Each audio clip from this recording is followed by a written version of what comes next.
Praise the Lord. எல்லோரும் எப்படி இருக்கீங்க? நம்ம சொந்த பந்தங்க வீட்டுக்கு போகும் பொழுது, இல்லை வெளி இடங்களுக்கு ஃபங்க்ஷன் வீடுகளுக்கு போகும் பொழுதோ, வயதில் பெரியவங்க நம்மளை பார்த்து நீ நல்லா இருப்பம்மா, இல்லைன்னா நீ நல்லா இருப்பப்பா அப்படின்னு சொல்லும் பொழுது நம்ம மனசுக்குள்ளே அப்படி ஒரு சந்தோஷம். ஏன்னா பெரியவங்களுடைய ஆசீர்வாதம் நமக்கு ரொம்ப முக்கியம். எல்லாத்துக்கும் மேலே பெரியவங்க நம்மளை ஆசீர்வதிச்சா நம்ம நல்லா இருப்போம் அப்படிங்கிற ஒரு தாட் தான்.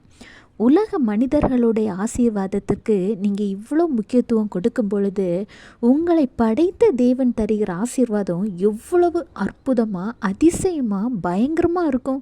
யோசித்து பார்த்தீங்களா? ஆமாங்க, ஆண்டவராகிய இயேசு கிறிஸ்து உங்களை ஆசீர்வதிக்கவே ஆசீர்வதித்து உங்களை பெருக பண்ணுகிற தேவன்.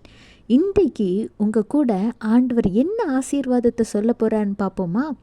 உபாகமம் 7:14, சகல ஜனங்களை பார்க்கிலும் நீ ஆசீர்வதிக்கப்பட்டிருப்பாய், உங்களுக்குள்ளும் உங்கள் மிருக ஜீவன்களுக்குள்ளும் ஆணிலாகிலும் பெண்ணிலாகிலும் மலடிருப்பதில்லை. பார்த்தீங்களா? உங்களை ஆசீர்வாதம் இல்லாதவங்க, அதாவது அன்லக்கி பர்சன் அப்படின்னு யாராவது சொல்லிட்டாங்களா? நீ ஒரு இடத்துக்கு வந்தால் அந்த இடம் நல்லாவே இருக்காது, நீ எதுக்கு வந்த அப்படின்னு எல்லாம் உங்களை சொல்கிறாங்களா? இல்லை உங்கள் சன்னதியை குறித்து தப்பாக பேசிட்டாங்களா? சில சூழ்நிலைகள்னால ஒதுங்கி போய் ஓரமாக இருக்கீங்களா? ஃபேமிலிகளால் ஒதுக்கப்பட்ட நிலையில் இருக்கீங்களா? பேசினது சொன்னது எல்லாமே உலக மக்கள் தானே. ஆனால் ஆண்டவர் என்ன சொல்கிறாருன்னு பார்த்தீங்களா? உங்களை குறித்து பேசின அந்த சகல ஜனங்களை பார்க்கிலும் நீங்கள் ஆசீர்வாதமாக இருப்பீங்களாம்.